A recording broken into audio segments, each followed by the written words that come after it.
examine government efforts to make our food not only safe, but also secure.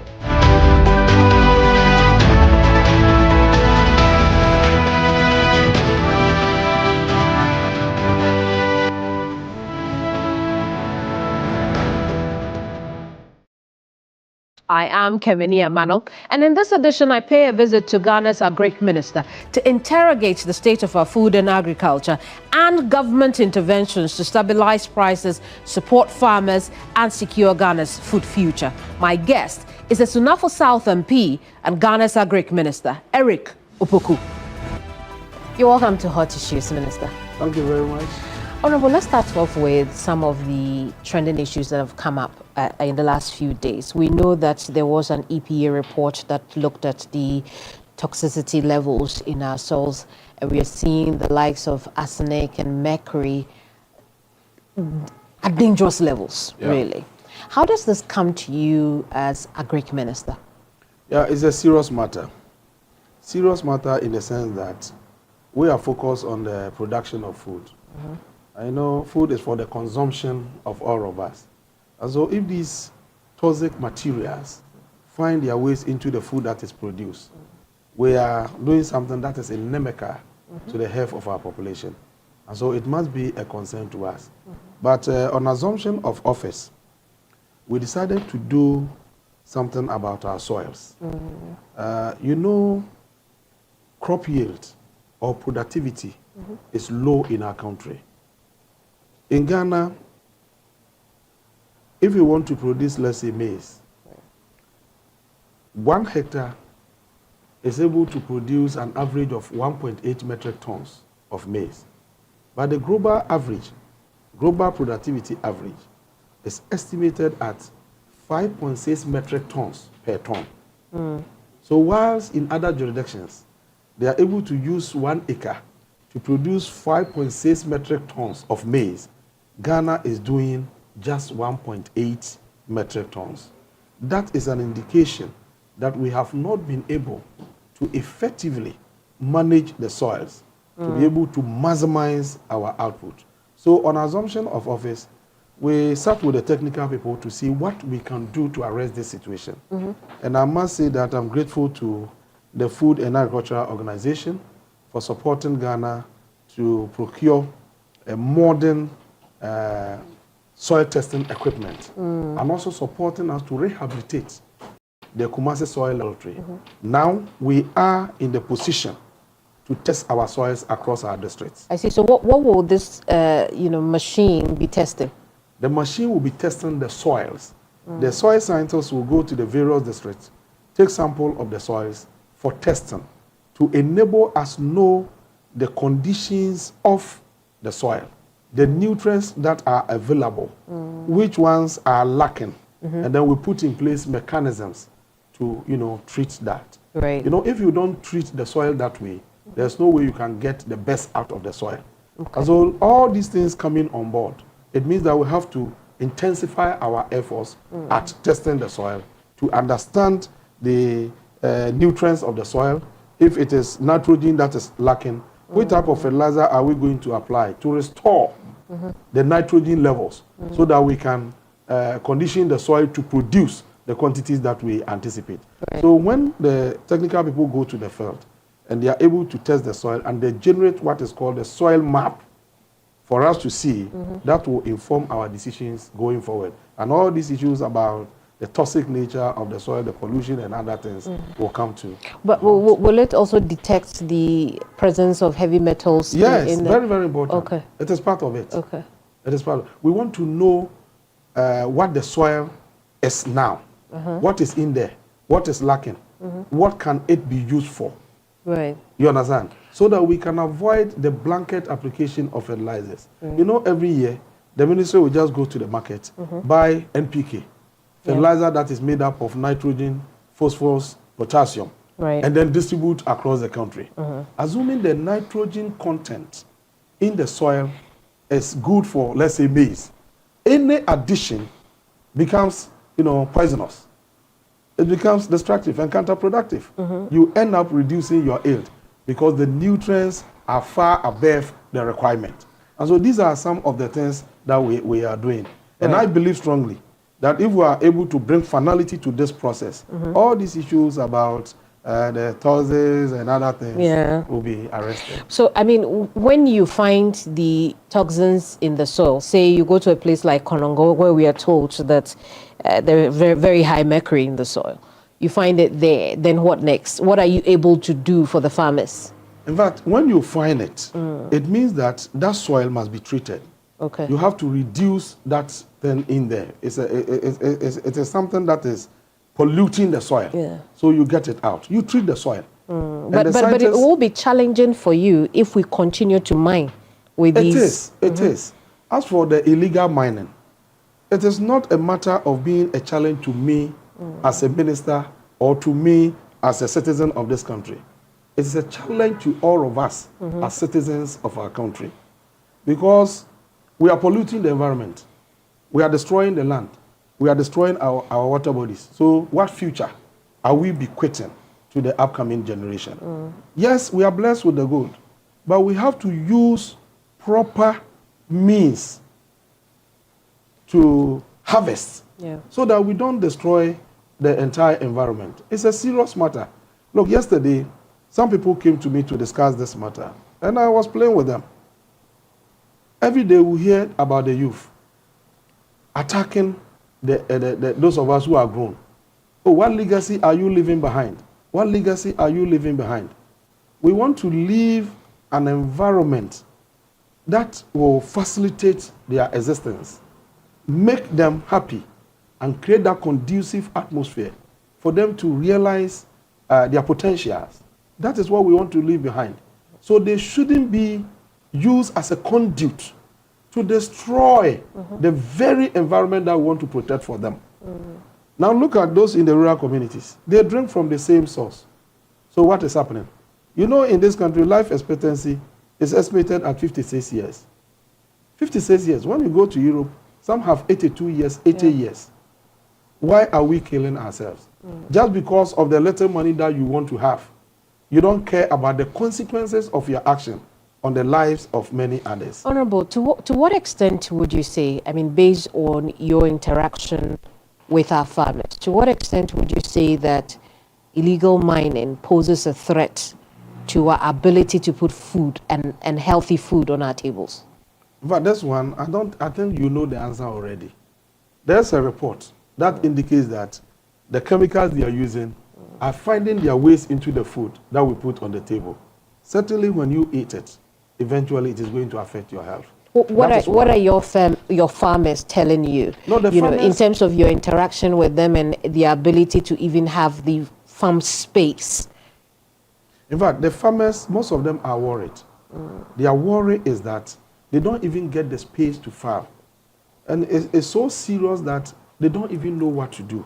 So they expect us to come in immediately to push these people off, protect the land for them. And I'm happy the Ministry of Lands and Natural Resources is putting in place mechanisms to address this.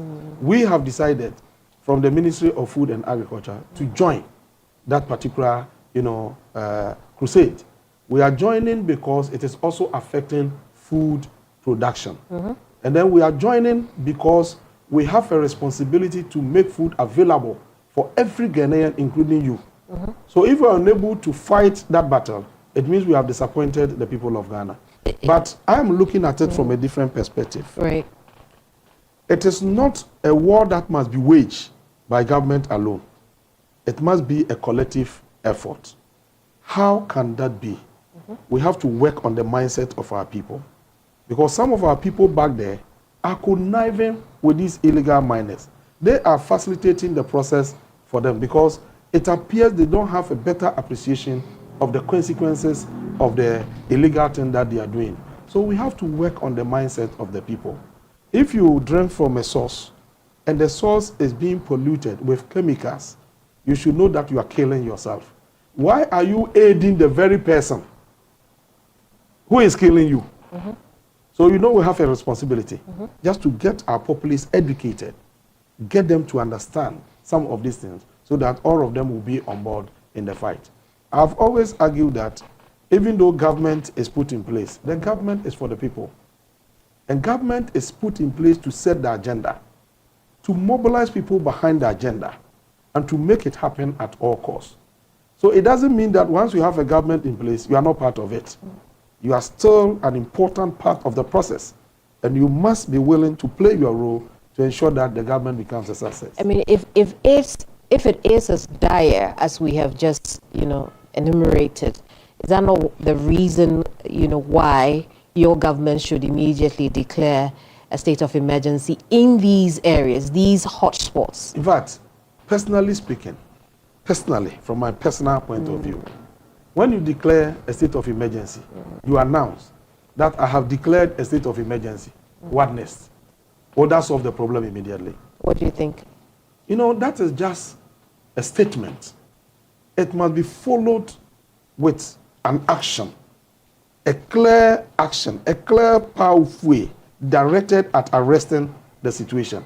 And that is what we are doing. So the last time the president engaged the media, he was very articulate, very frank on this matter, that efforts are underway. We have not exhausted our efforts, our opportunities to deal with the challenge. So let's confront the challenge head on, deal with the challenge, and then when at some stage we realize that we have done our best, but we are unable to contain it, then we go to that extent. But for now, I think that government is winning the fight, except that we need everybody to be on board.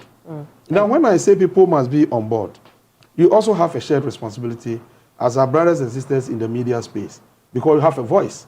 And when you speak, people listen to you. Can we all join in education, in getting the populace to understand that these things they are doing, even though it is in search for money, the consequences are dire, and therefore people should not support this cause? I think it will work. Well, I think that the media is also doing this, but so we've been telling the stories. If the media is working with us, then it means that we are not winning together. It is not us. I mean those in government. It is a collective responsibility. But I am of the firm conviction that if all of us are on board, we'll win this game. We'll win it. I see. Now, apart from the soil, we have run a report on TV3, in fact, across all media general platforms, where we tested some food items, and indeed we found, very alarming traces of these dangerous heavy metals in the food items like cassava and the likes, right? How confident are you when you sit behind your table to eat? In fact, I've also heard about the report. And the last time I told my technical people that we need to be part of the process in testing of some of these things to ascertain whether what we are hearing is exactly the case. Because if it happens that the report is accurate, then we have a lot to do relating to the areas that they have spoken about. Because it is not a report that said that all the cassava produced in Ghana has that kind of, That's correct. pollution or toxic, these materials in there. It was specific about some areas. So our concentration should be on that area. I've directed the technical people to go to the field. The ministry itself should go and then take some samples for testing. Then we can officially speak to that. On a scale of 1 to 10, how confident are you when you get your food and you are eating, whether or not you are downing down some arsenic or this is clear food? How do you feel about the food you eat? Actually, it's a very difficult question to answer. Because I do not believe that what I'm hearing is the case. And even if it is the case, it is limited to a specific area. It is not found anywhere in the country or all over the country. And so I would say that let's wait. The ministry is taking some actions. We'll go to the field, we'll take samples, we'll do the tests, ascertain the situation for ourselves, and then we can come out with a report as to how it should be handled. But the immediate measures we are putting in place is to ward off the illegal miners. Create space and then prevent this. If we are able to do that, then we can deal with what is already in the system. I mean, assuming I rephrased that question and asked about water. Okay. I mean, as for water, it's a whole network. Yes. Right. But you know, water is treated. It is, but Except that these heavy metals always find their way. I'm told that the cost of treatment is now, increased because of the presence of these materials in the water. So when taking water, you don't have any problem because the water is treated. Well, the assumption is that our politicians import water to drink. Oh, no. That is why they do not care about what is going on. Why do you say politicians import water? Politicians, rich people. Those of you who are in the media and elsewhere, you are sisters, our brothers. We live together with you in our homes, everywhere. Do you see us drinking different water from what you drink? We come to your studios and everywhere. It is the same water that we drink. So this discrimination shouldn't happen at all. We are not into that. In fact, let me make So we are all in this together. Let me make this clear. The only time the politician will be so much excited is when he's able to deliver to the admiration of the people. So as a politician, my focus is on how I can deliver on the mandate bestowed on me. I'm always thinking about what legacy I can leave behind. I'm occupying a position which has been occupied by several people before. And no matter what happens, I cannot be here forever. I started as a young boy. I'm now aging. Until the last campaign, I thought I was still part of the youth. But the campaigners started, we want youth. I said, hey, what is happening? Am I not part of it? So we are aging. And very soon, some of us will leave. So what legacies are we leaving behind? These are some of the things that we are thinking about. But sometimes people create the erroneous impression that politicians are there serving their own interests. No. We are in here to make an impact, to serve the interests of our people, to leave a legacy that can linger even after our expiration. Honorable, why is food so expensive in Ghana? Now food is not expensive. It used to be. It's not expensive anymore? No, it's not expensive now. It used to be expensive. Because I remember somewhere in January 2023, food inflation skyrocketed to 61%. 61%. Now, when food prices are going up, it means that the number of people in the poverty zone is increasing. Because there is a positive relationship between food prices and then the number of people in poverty. I hope you understand it. Now, assuming at the end of the month, you are paid your salary, the first thing you have to do is how to feed yourself and your family. So when food prices are going up, it can take the whole of your salary to feed your family. Right. So after feeding, you don't have anything. So you have joined the poor people. Now, when we assumed office in January 2025, food inflation had declined to, I think, 23.8%. And now it is less than... It's about 15%. 14.8%, the last report from the Statistical Service. Correct. We think that even the 14.8% is still higher. We want to bring it down. It's still high, we want to bring it down. Because in July 2014, Ghana recorded the lowest food inflation of 5%. So we are targeting that 5%. Now, how do you do it? First, Ghana is unable to produce enough food to feed our people. So we have been importing a lot of food to supplement local production. You know, we import a lot of tomatoes from Burkina Faso. Right. We also import onion from Niger. And even pepper from India and elsewhere. We have the land. We are blessed with arable land that is estimated around 13.6 million. So what's the missing link if we have the land? 13.6 million hectares. We have the land. As we speak, only 7 million hectares are under cultivation. 6.6 million have not been cultivated yet. We have youthful population. When it comes to market, after it's located here, and when you look at the African population of around 1.5 billion, it's a huge market. And so we cannot understand why Ghana shouldn't be able to produce enough food to feed our people. That is why His Excellency President Mahama tasked us to put in place mechanisms to drive Ghana towards food sufficiency. And I can tell you that where we are now, we are heading towards the goal. Within the past months, we have implemented a lot of policies. Now you hear in the news that our farmers are crying.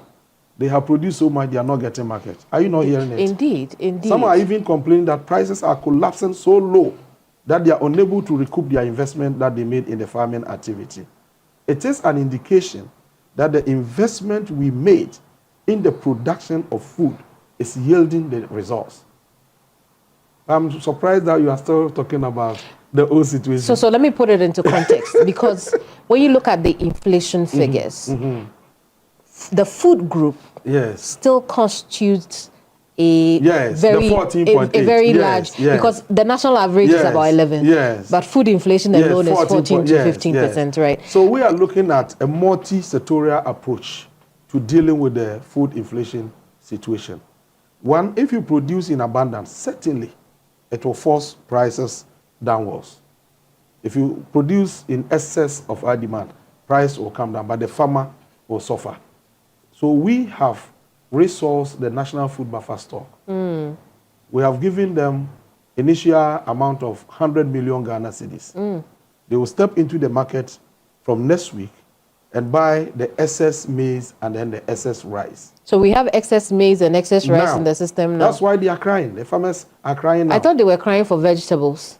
No, not vegetables. You know, the vegetables farmers were from Agogo. Their problem was that they have produced the tomato and they were not getting the market. But on assumption of office, we crafted a strategy to deal with tomato production. What we did first was to engage with the technical people and the buyers.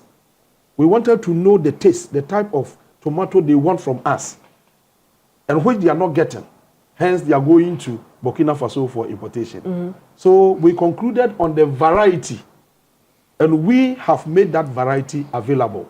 So from the Ministry of Food and Agriculture, we procured the seeds, and we're distributing to the tomato producers in their various enclaves. We have asked them to be in clusters, and then we give them the seed, and then we introduce a buyer to them. So in the Agogo case, the MP came to me. When he came, we were thinking about seed and fertilizer. And the MP said they had planted already. So what they need was the fertilizer. And I made the fertilizer available to them free of charge because we wanted them to increase production. So when they harvested, our buyers had problem with the variety they had produced. Okay. And that was why they were crying for buyers. Immediately the president intervened, and then some arrangements were made for the tomato to be procured and distributed to secondary schools. Now they are starting planting again. So I'm going there Tuesday or Wednesday to give them the seed that we want with the buyers, so that when they produce that, it will be bought immediately. So I recall, let me share. Have you harvested already? The seeds that you give the farmers, have we had any harvest yet? We are starting. We are starting the harvest. You know, we have two farming seasons in Ghana. We have the southern sector that starts farming in March. And we have the northern sector, they start around May, June. So what we are harvesting now, we are harvesting from the southern sector. The northern sector is yet to harvest. And you know, under the Feed Ghana program, we did a campaign. The Feed Ghana is not just about government interventions. The first leg of the Feed Ghana program is to campaign for mass participation in the program. So we embarked on a campaign that said that, look, every Ghanaian household must have a backyard garden. I think we have one. Or you don't have one yet? No. Please do. I'm waiting for my seeds. It's so important. We see our soil is fertile. So you leave a small space in your house. You plant tomato, pepper, or onion. When you harvest from your own garden, it reduces the cost of feeding the house. And you are able to make some savings for other developmental projects. That will make cost of living, affordable. Then again, we are also urging secondary schools to have school farms. As I speak with you, 129 secondary schools in the country are participating in the first year of the program. And if you see the farms that they have made, you give us the plaudits that we deserve. Then we are also saying that in Ghana, we have more churches than schools. In fact, one morning I got up in my hometown and I counted the number of schools. I got 9. But when I counted the number of churches, I got 39. Now, if we are able to bring all these people on board to participate in agriculture, to go into farming, we'll be able to produce enough than we need. I see. So some of the churches have also come. They are with us. They are participating. Some have issued instructions to their branches across the country, urging them to go into agriculture. Then we are also saying that state institutions must also go into agriculture. We have the military scaling up their farming activities.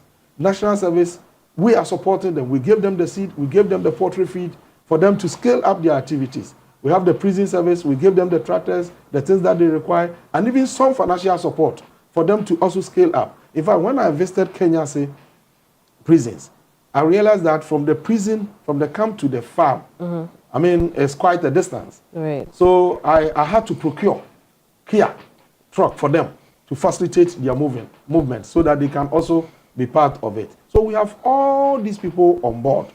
If government does not do anything at all with these interventions, you can agree with me that we should be able to produce enough food to feed our people. So that is just the campaign. Let's interrogate those interventions further when we come back from this break. Okay. You're watching Hot Issues. My guest is Eric Opoku. He's a great minister. We'll be right back.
Minister Eric Opoku. Honorable, again, thank you so much for sitting down with us. But, let's take it a few steps back because you've said a number of things and I want us to take each one of them, right? In the case of the Agogo situation, you bought off the excess from the market. Yeah. But then it also indicates a bigger problem of finding markets because you talk about your buyers. Who are your buyers? Yes, we have some private players in the sector that we work with them. In fact, last 2 weeks, a young man came to my house in Lashibi and said, Honorable Minister, I have produced tomatoes. I have about 120 boxes. I'm not getting buyers. What can you do to help me? I called one of the buyers we are working with. And he said, oh, Honorable, can you send me a picture of the produce? So we forwarded the picture to him. And he said, tomorrow I will be there to buy everything. The next day, he went there and bought everything. Because the variety was what they are looking for. Now, there are some processing plants here in Ghana that we are working with them. They have the plants located in some areas. But the location of the plants are far, far, far away from the production point. So we are playing that facilitation role of bringing the producers and the buyers together. And so, as for tomatoes, our approach is working. Right. So yes, my the Agogo case. Right. We are now putting in place mechanisms to avoid the recurring of that situation, where the farmers will have to make noise before we intervene. That is not what is the strategy to ensure that? The strategy is that I will be there with them either, in fact, the initial plan was to be there on Tuesday. But just this morning, I've received some information and I have to change that to probably Wednesday. If we get there on Wednesday, what we are going to do, we are going with the buyers. We'll give them the seed, we'll introduce the buyers to them, and then when they are planting, the buyers will also be there to set up the mini processing plant. So that immediately they harvest, the buyers will be there to buy. We are doing this for one important reason. My dear, you know, in this country, 30% of all the food that is produced go waste. I mean, is it not ridiculous? Yeah. That after investing in food production, we sit down and allow 30% to go waste, post-harvest losses. We want to minimize that. Right. That's why we want the buyers to be on the field. Right. But so how will this be replicated in other farming communities? Good. Because then the NDC had promised that it will ensure that there is a connection between farm gates and the marketplaces. Yeah. So how will that happen? We have asked our farmers to constitute themselves into what we call community commodity-based cooperatives. In fact, we started the cooperatives campaign almost 3 months ago. Now, when we check our system, we have registered 65,126 cooperatives, and we are still counting. I see. Now, with these cooperatives in place, what do we seek to achieve? One, when they come together, producing in the same environment, producing the same commodity, they are likely to enjoy the advantages of economies of scale. Then again, the farmers will have a voice to be able to negotiate for reduction in cost of input, a voice to be able to negotiate for reasonable prices for their produce. So now we have the cooperatives in place. We are now going to deploy our technical people to go and educate them. Now, once you have the cooperative, access to the market finance becomes easy. Access to market becomes easy. Sitting in Accra, I can just go through the computer and tell you that tomato is being produced in this area because we have a cooperative there. They are into tomato production. Tomato is being produced here. So if we are asking the buyers to be in touch with them, it becomes a piece of cake. I see. I mean, but will this mechanism be publicly available, or is only to buyers who register with the ministry? No. You know, the cooperatives are entities everywhere in the country. So they are public entities that can be recognized, can be accessed at anyone's convenience.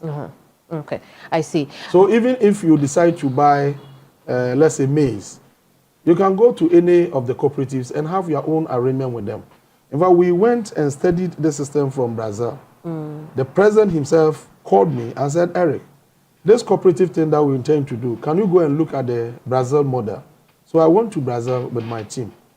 And what we saw was that the whole concept started from a family business, where a family into dairy farming realized that they were not earning so much from their farming activities because they would just go and sell the milk and then earn something later. Then they said, can we put ourselves into a cooperative and then look for loan to set up a processing plant so that we can sell our raw milk to the processing plant, and then they will add value, and then we can also make additional incomes. Right. So they went to the bank. The bank said, look, we can do it for you, but on one condition. If you can go to the Ministry of Agriculture for guarantee. They went to the minister. The minister said, yes, I will guarantee, but on one condition, that the money should not be given to you, but it should be used to set up the processing plant for you. And it was agreed. Now they set the processing plant, they establish it for them, they produce the milk, they sell to the plant. The plant is able to use the milk to produce 14, products. Cheese, different butter, products. A whole lot of them, and export. At some point, they decided that, look, let's check whether we have made some profit. You know how much they checked? They got, every member of the cooperative got $120,000 to expand their farming activities. I see. So they decided to scale it up across the country for cooperatives to be the foundation of agriculture in Brazil. So we want to do the same thing here. So now, when you have the cooperatives, we can do what we call integrated farming.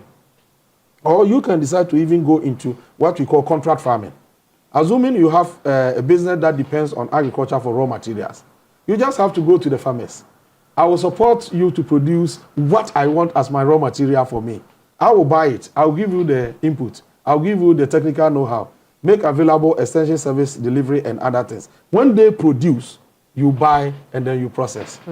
I see. So on the subject of vegetables then, can we then say, or do you even know whether or not it is having an impact on our imports from places like Burkina Faso? Yes, it will have, because now Burkina Faso is putting in place mechanisms to stop exportation of tomato to Ghana. Because they are also thinking about value addition. Right. So they are setting up processing plan to process their own tomato. But what we are doing now currently, we have a lot of sites, I think about 49 or more sites, where we have put the vegetable producers together and we are resourcing them to produce. And another critical area we are focused on, which is the foundation for agricultural revolution, has to do with irrigation. We'll talk about irrigation. No, it's on the list to talk about. When it comes to vegetable production, irrigation is critical. Absolutely, and we'll talk about irrigation. But I just want us to, clarify some things you have mentioned before. When we look at the subgroups for food inflation, yes, we see that vegetables are doing well. Yes. So we are seeing it in reducing, trend, right? But we don't see the same thing when it comes to our grains. Yes. What is happening with our grains? Are we still importing rice, as much as we used to? As for rice importation, yes, we are importing rice. But from what we have picked from the field this year, our rice production will increase significantly this year. Because first, the weather has been favorable, and then we, from the ministry, distributed some seed to the farmers in some targeted areas. And from what we have observed, our rice production will increase significantly. But we cannot close the gap within 1 year because the gap is very huge. Consumption is estimated above 1 million, 1.5 million tons. That is consumption. And production is around 600 million. Yeah. So you can imagine, you cannot use 1 year to close the gap. But there's something that all of us must do. Because once we are thinking about feeding Ghana, we expect the people of Ghana to reciprocate our gesture by also eat Ghana. I hope I'm making sense. We are thinking about feeding Ghana, and that is why we are investing to increase production of food. The Ghanaian people, in whose interest we are doing all these things, must also reciprocate our efforts by also eating Ghana. But how many tons of rice will we be producing at harvest? In fact, I cannot give you the figure as you speak, but I can confidently and conveniently indicate that we are going to experience bumper harvest this year. Right. Because already, from even the southern sector, what we are seeing, we haven't seen that before. Okay. And we are receiving... So we have a glut of grains as well. Yes, in the southern sector. That is why the maize farmers are crying. In fact, what has delayed the intervention of the National Food Buffer Stock is what we call the price determination. Okay. We want to go to the market with a fixed price because the farmers are complaining to us that they have harvested the maize and the price has fallen so low that they cannot even recoup the investment they made in it because of the abundance. And this is the harvest season. So we want buffer stock to go into the market, mop up the excess now, and then store them. Then during the lean season, we will then release to also moderate prices in favor of the consumers. But you only give them 100 million cedis. They say they want 700. The president has given us the assurance that we should start with this. He will make available resources to enable them procure all the excess produce. I see. But you must understand that this is the first time government of Ghana is committing resources into the operations of buffer stock. Is that the case? Yes. It was set up somewhere in 2010, 2011. And apart from the initial capital that was given to them, that was around 12 million. They've never benefited from this. So it must tell you the seriousness of this government, our commitment and desire to change the status quo. In order to have balanced diet, you have to pay a lot for, protein as well. Yes. Because when you look at the sub categories Yes. of our food inflation, live Yes. animals, meat, and other parts of slaughtered land animals, it's up about 22.1%. Yeah. Which means that, what does this tell you? I should ask you first. Yes. What does this tell you? Yes, we are not only concerned about food in abundance, we are also concerned about nutrition, because we want to prevent stunted growth. They say that because we don't eat balanced diet, we don't get the food in the required nutritional value. It's partly the reason why some people do not grow to the height that they should be. And in other jurisdictions where people have access to balanced diet, the height is a bit different compared to those of us from these areas. So we are also concerned about nutrition. I think you know of the Nkukon Ketenkete. Yes, which is where we should head now, because there was some distribution done. How many of the chicks have you distributed? We haven't launched the program yet. Oh, I see. We just piloted. All right. So Yes. the program, even though the program hasn't launched, I thought the pilot was the launch. Yes. Okay. No, that was a small pilot in the northern region that I did. We haven't launched it. I see. The president will launch the program in October. Right. But we are looking at the poultry sector. We are looking at 3 specific interventions. Is it just because people like the Nkukon Ketenkete thing that it has become the most talked about? The cynosure, what everybody is talking about. But how is that going, the pilot? Yeah, the pilot is doing very well. We selected 12 districts in the 5 northern regions. And then every farmer was given 120 bears plus some feed. And then we also distributed some number of guinea fowls in addition to the bears that we did. But the information we are picking from our technical people that they are doing very, very well. Now we are going to scale it up across the country. What we are going to do is that we are procuring 3 million bears. Each constituency will be given 10,000 bears. We are almost at the end of the procurement process. And we are also procuring feed. So that will give you some quantity, some number of bears, and then we'll give you some quantity of feed. But we understand that we are giving this to farmers, most of whom are novice. They are not used to the poultry business. So if you give them the day old, the mortality rate will be high. We want to reduce that. So we want the suppliers to do the brooding. Keep them for some time, 1 week or even up to 2 weeks. Take them through some kind of vaccinations. And then before we do the distribution. If we are able to do that, we can reduce the mortality rate. Now, this is just 3 million bears. 10,000 each. If you do the 10,000, we have 276 constituencies. We have some small buffer that will look at how we can handle. Then, this is just the Nkukon Ketenkete. We have also identified 50 existing commercial poultry farmers in Ghana. They have the capacity, they have the facilities and everything. The experience is there. But we want them to scale up their activity. So we are giving them 80,000 bears each.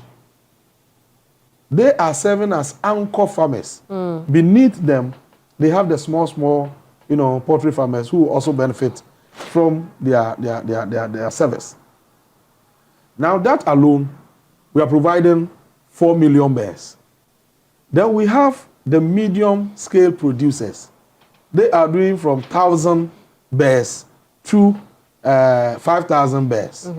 In fact, having mentioned 1,000, let me share this story with you. I have a video, I will make it available, you can even show it. I was in the office here when a gentleman walked in and said, "Honorable, I've completed nursing training school, but I've not been employed yet. Having heard about this in Nkukon Ketenkete, I want to be part of it. Is there anything you can do to help me?" In fact, I was touched by the story. And I said, yes, we haven't started rolling it up. But personally, I'll organize some 1,000 bears and some feed for you. I gave him the 1,000 bears and the feed. And this guy, as you speak, he's calling me that the bears are ready. He wants people to come and buy. So yesterday, I spoke to some buyers to see if they can move in immediately. So the medium-scale people, we are going to give them 1,000 to 3,000 bears each. And our team inspected their facilities and saw that some of the facilities require some kind of maintenance. So we have also decided to give them 50,000 each. I see. Yes, to fix. And all of these bears for free?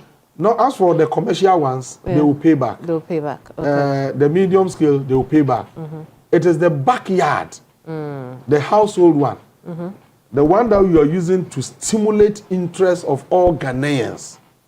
That one will go for free. The one that will distribute to the constituencies. I see. That one will be for free. But we are also deploying the veterinary officers to the various districts so that they will be with the people to assist them in the poultry business. So if you hear about Nkokon Ketenkete, this is what we want to put as much as 10,000 bears in the market. Right. If we are able to do that, we'll close the gap immediately. You think so? Because as of now, we are told that 80% of our poultry needs in fact, it come from the U.S. It will even be more than 80%. Okay.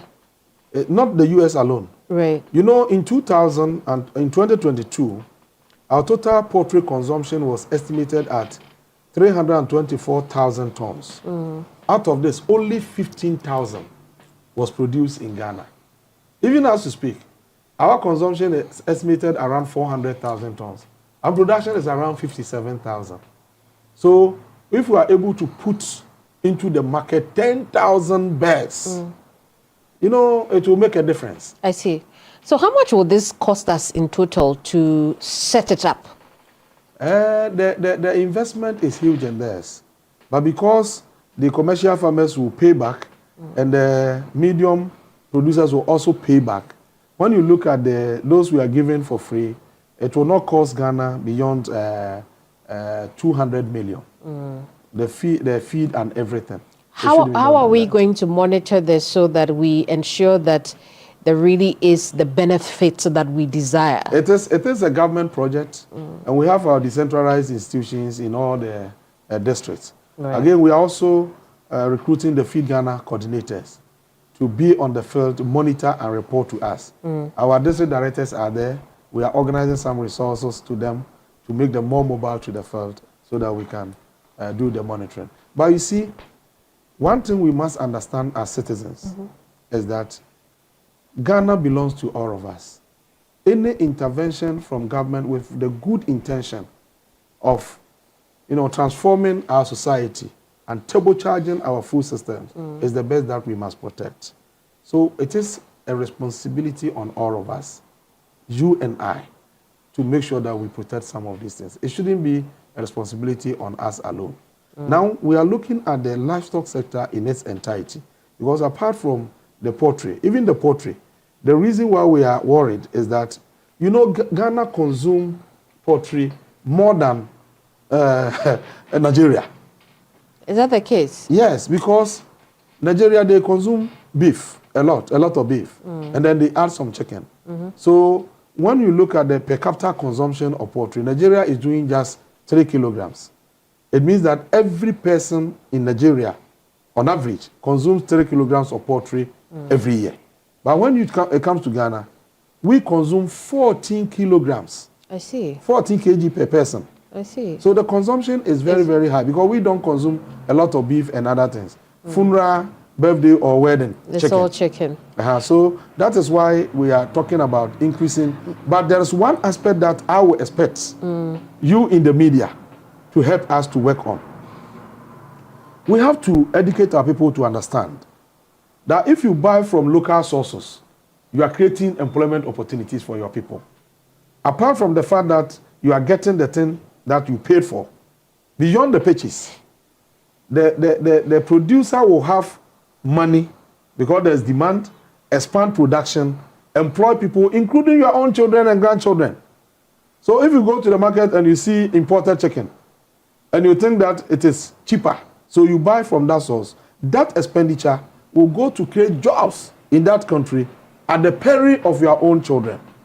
This is the mindset that our people must have. Indeed. And it is our collective responsibility to educate the good people of Ghana to do that. But since you brought in the subject of livestock, when are we going to stop or maybe even reduce the importation of yamade? Of meat and then those kind of things, yes. Offals and all that.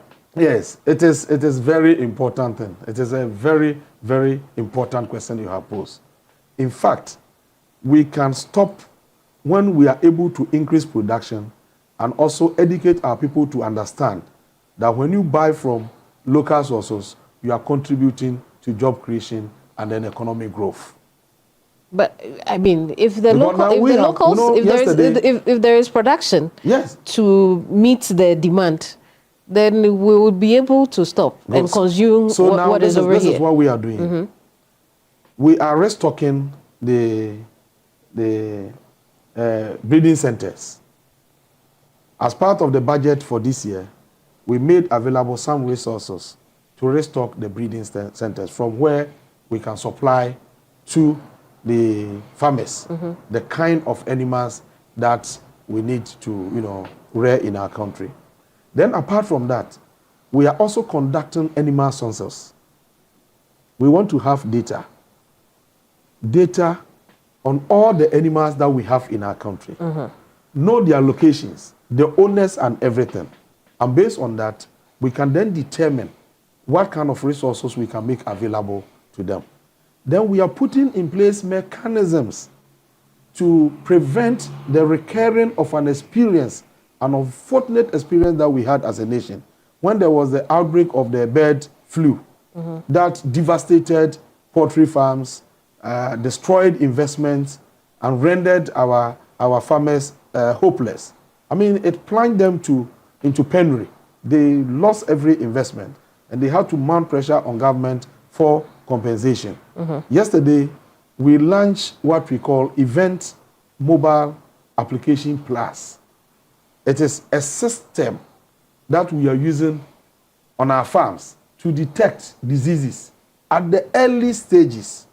And as soon as it is detected through the system, you can send it to our laboratories. Through the Food and Agricultural Organization, we have rehabilitated and equipped our laboratories. In fact, they supported this whole idea. So we launched it yesterday. We will give the mobile apps to the mobile facilities to the farmers in their various farms. As soon as they see the disease, they capture everything, and then they will send it to the center. We'll do the diagnosis, propose solutions, and then deal with it before it can escalate. But it hasn't started yet. No, we launched it yesterday. Okay. And our officers will soon be to the field. We are now under another program, procuring vehicles, motorbikes, in sufficient quantities for the veterinary officers to be mobile so that they can go And the around. coverage is across the country? Across the country. Okay. Across the country. You see that we are doing smart agriculture. Well. Smart agriculture is where agricultural decisions are informed by data and technology. Are we not on course, my dear? It would seem so. Honorable, is Ghana food secure? Yes. You know, food security is anchored on 4 legs. The first one has to do with availability of food. Right. The second has to do with affordability. And then the third one, you look at the nutritious aspect of it. Right. And the last one, you look at stability, I mean, in the supply of food. Whether you have in place sustainable measures to ensure consistent supply. In the case of Ghana, we are food secure. In fact, FAO and by all the international standards, we are food secure. Except that we do import some food to supplement local production. But I've also read, and that's why I didn't contest you when you said yes. There are some studies that have said it's a maybe for Ghana, that Ghana is in between. So to a certain extent it's a yes, but to another extent it's a no. Because they say about 2.6 million people as of July were food insecure. They have seen that number reduced to 2 million. In fact, that report, the initial report was that they were vulnerable to food insecurity. They were vulnerable to food insecurity. And you know, that happened because of the last year's experience. The drought, you mean? The drought. Okay. The dry spell affected the production of cereals, especially in the northern enclave. Certainly, under such situations, your food security system or position will be affected. But looking at what we have put in place and the favorable environment that we have had this year, we can confidently say that Ghana is food secure. And so that 2 million number will no longer be at risk of... They will not be at risk. Okay. Because that's why buffer stock is procuring now. When our attention is drawn to the fact that some people in Ghana are at risk, we'll make food available to them. I see. We'll make it available. Really? Yes. Very well. But now I don't think that Ghanaians, I mean, everybody is participating. Our technical people in the north sent us a report that said that the number of people in agriculture has increased significantly this year. Oh, okay. Indicating that the campaign has been successful. I see. Now, while you are at the north, let's stay there a little bit, because the drought you mentioned was very severe in that part of the country. We know that in recent times you have, intervened in trying to help the farmers irrigate further their farmlands. One of the things that happened is we know that some water pumps that were seized were redistributed. Talk to us about how that is going. Actually, the anchor of all the systems we are putting in place for Ghana to attain that food security status is irrigation. Rain-fed agriculture does not guarantee food security because you depend on the mercies of the weather. If the weather is unfavorable, you are doomed. It is only when the weather is favorable that you can talk about some achievement.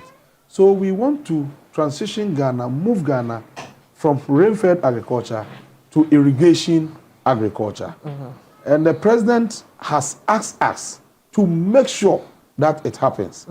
So the first thing we did was to take inventory of all the existing irrigation infrastructure. Ghana is blessed with irrigable land estimated at 1.9 million hectares. And as we speak, only 229 hectares are under irrigation. Right. And then when we did the inventory, we saw that some of the irrigation infrastructure have been there for a long time, from Nkrumah's time, a champion's time, and they haven't seen any renovation. Some of them are currently operating at 5% below their capacity, as low as 5%. So we want to rehabilitate the existing ones and then also add new ones so that our farmers can be in production all year round. We went to Ashamai. We have given the Ashamai irrigation facility on contract. The contractor is likely to complete the work by close of this year. This facility was established somewhere in the 1960s. I see. So how many of these irrigation plants are you revamping or constructing from scratch? Yes, there are many. We want to do 100,000 hectares within the 4 years. Across the country? Yes. How many have you done this year? This year, we are rehabilitating Ashamai. We are doing Aveime. And then we are also looking at Weta. Very soon we'll go to Weta. We go to Via. Yesterday, I was told about Shama. We are preparing to go there. There is an ongoing irrigation project that we inherited at a Suchare, a project that will serve farmers in Greater Accra and Eastern region. We have some projects in the Afram Plains Enclave. The French Embassy is giving us support. French and the AFD, they are giving us support to I think it's about 47 million euros. And we are sending the entire amount to the Northern Enclave for irrigation because they don't have enough rainfall when it comes to agriculture. Honorable, thank you so much for sitting with us. It's a pleasure speaking to you. It's a pleasure. Likewise.